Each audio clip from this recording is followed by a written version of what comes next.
How y'all doing? My name is Frank D. Murphy, founder of Mentor on Purpose Charity, Inc. Today, I'm just here to talk about and tell you how this event went in the jailhouse, the Juvenile Detention Center in Hillsborough County, and that's Tampa, Florida. I got an opportunity and got accepted to do a program. The program is called the Frank D. Murphy Curriculum, where we teach life skills, how to be a leader, not a follower, and make great decisions. See, I went in thinking one thing, but I came out feeling another way. When we got into the jail, man, these kids was hungry. They was hungry for anything that could motivate them, encourage them, and intrigue them to push on and not give up. I didn't know what to expect. As we walked through the jail cells, and before we got to the jail cells, we walked through the check-in, my mind was just racing and spinning because I wanted to impact these kids so bad. I wanted to empower them and encourage them so bad. You know why? Because I was once incarcerated at 15. And that wasn't easy. I'm here to tell you that was the hardest thing that I ever experienced in my life.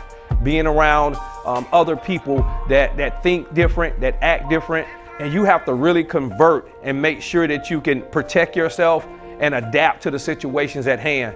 So I didn't know what to expect. So as we walked through the jail, my mind's racing, like I said, and thinking about how can I do a good job when I speak to them. We get through the doors and it's no kids in there at first. So we sit down and all of a sudden here comes the guards bringing the youth in, the young men in orange suits. You know what? That bothered me. Because when I was in that orange suit, I felt like that not only the system wasn't my friend, but I wasn't my friend. Because of the bad decisions that I was making, it put me in that situation to be incarcerated. So when these guys came in, I seen the same thing that I just talked about. I seen the same thing on them because I was once there. They sat down, they was looking, staring, they was hungry, they was waiting. It was almost like, please, sir, Frank, I don't see you as the NFL player, but I see you as Frank coming to impact us, to tell us some good news, to encourage us. That's how I felt they was looking at me. And I began to talk. I began to tell them how to find their purpose, how to come back from a mistake, how not to give up, how to adapt in the situation you're in and make it the best situation ever. So when you get another opportunity, you won't make the same mistakes. Not only you won't make the same mistakes, but you'll know your purpose so you can walk it out to the fullest and not only help you, your family, but all those people around you that don't know their purpose and don't know the truth. And these kids looked at me. Some of them had tears in their eyes while I was speaking. They was asking questions. One boy said, "Hey, Frank, so what do I do if I'm trying to do the right thing and then I change in jail because you're helping me and I change and I make a change like you're telling me to do, but I get out, but I go back to the same environment. I go around the same people. I don't have nowhere else to go. What do I do then, Frank? How do I handle that, Frank?" And that was a tough one. And I say, young man, it's gonna take you having character. See, character is making decisions because it's right, doing it because it's right, acting right, being right, even when it's hard, even when nobody's watching. And I say it's gonna take character, young man. It's gonna take you making a good decision in a bad situation. And I say it takes a real leader. And I say, man, you a real leader. Because your purpose may be to help those people, to help your family members or that neighborhood you got to go back to. But you can't help them until you help yourself. You can't help them until you help identify your purpose. And I'm going to help you do that today, young man. Then we had another guy, young man asked, he say, so what if I already took time, I'm getting ready to go upstate and I'm finna really do about, 3 to 5 years, I'm finna do hard time. How can I find my purpose in a situation like that when I hear all the stuff that they do to people up there when they're in prison? He said, that's where I'm getting ready to go. And I said, first of all, I want you to know your why. Why are you in this situation? Because I don't want you to have no excuse. Because if you get an excuse, you'll never realize why you even here. You here because you made a bad decision. You here because something took place that shouldn't have. And you got to make sure you know your why and why you here, so you won't now say, I shouldn't be here. Or yeah, I just got caught and I ain't gonna get caught again. Now you're deceiving yourself. Now you're setting yourself up to come right back in the same system. I say, young men, all of y'all, don't you know they make money off y'all every time y'all come in here? Don't you know they're gonna create a purpose and a plan for you if you don't know your own purpose and have a plan put together?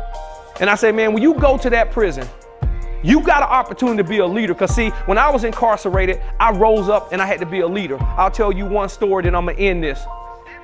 When I was incarcerated, when I first walked in and I scoped out the scene, it was somebody running the cell. And when somebody running the cell, it's really whatever they say goes.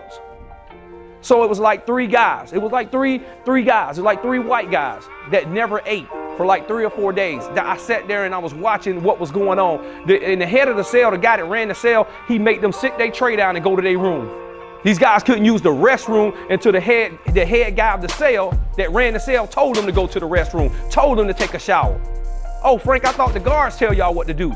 Yeah, we got guards telling us what to do, but the guy that ran the cell was telling these three white boys. And see, I stepped up. I got tired of it. What did you do, Frank? Well, first of all, I had compassion for them. These boys didn't eat for 3 or 4 days. I had compassion for them three boys, and I stepped up and I said, hey, when y'all get y'all food, go in my room. They said, what, man? Nah, man, we might get shanked, man. These boys might jump us. I say, I got it. Go in my room. You gonna eat today. And I risked my life that day. I risked my life for them three young men. And it didn't matter what color they was. It didn't matter they was white, but the compassion came out. The leadership came out. And the guy came up and said, where's my trays? I say, man, I'm taking over. Why? Because my compassion kicked in. These boys gonna eat today. And the guy backed down. And see, you gotta make sure you put yourself in the right position to love correctly and have compassion for others, no matter the color of their skin, no matter where they from, no matter what community they from. Because when the pipe busts, we all get wet. What you mean, Frank? When the pipe busts, we all get wet. Because if you don't do nothing about it, your grandkids get wet, your kids get wet. So as we stand here now, what part are we playing to save the next generation, including our family? What piece are you supposed to be playing? And I'm challenging everybody that's watching this, you got a piece to play. Because your kids can get wet just because you don't get wet. Your grandkids get wet if you don't get wet. Help your next generation. Do your part. Know your part. I'm thankful that I had that opportunity by the jail. I'm thankful that I had that opportunity to speak into their lives and motivate the next generation. I don't care what nobody say. It's a God of second chances. And these kids gonna get a second chance. I wanna make sure that I provide them with the necessary tools that they need to be successful when they come back out of jail. Hey, it's called residue. There's no secret. The things you have to do in jail to protect yourself, the way that your mindset changes because you have to protect yourself, it's a whole new atmosphere. And yeah, I get it. Some of them or most of them committed the crime. So when you commit the crime, yes, you have to do the time. But you should be doing the time where you're getting rehabilitated and help is on the way. And I was that help. Knowing your purpose, not your talent, not your passion, those things are totally different. Let me tell you why. There's a lot of people in this world that got passion to play in the NFL. Because see, I played in the NFL. I played for the Tampa Bay Buccaneers, Miami Dolphins, Houston Texans, and the Chicago Bears. You know, I won all these Heisman trophies and awards and accolades and all those things. But I don't want them kids to know me by that. I wanted them kids to know me that I was a guy, a man that never gave up and had the opportunity. So we talked about purpose, and I say, listen, I know a lot of NFL players that got passion. I know a lot of guys that want to go to the NFL, they got passion to be in the NFL, and that passion don't get you to the NFL. So those guys spent all their life trying to get to the NFL, but they was chasing their passion because they didn't know their purpose. So my job is to make sure that these young men that's incarcerated right now understand their purpose. Purpose. I don't want their purpose to go to the graveyard, because if their purpose go to the graveyard, we and them just cheated the next generation behind them. When these guys get out, my goal is for them to be role models, make better decisions, be leaders, not followers. They won't be a copy machine because they're going to understand how to live out their God-given purpose. Yes, their God-given purpose, not their own purpose, not their made-up purpose, not their plans. Their God-given purpose. So I just wanted to let you in on what we was doing, what Mental and Purpose Charity is presenting to the communities in the Juvenile Detention Center, and also what the Frank D. Murphy program is here for.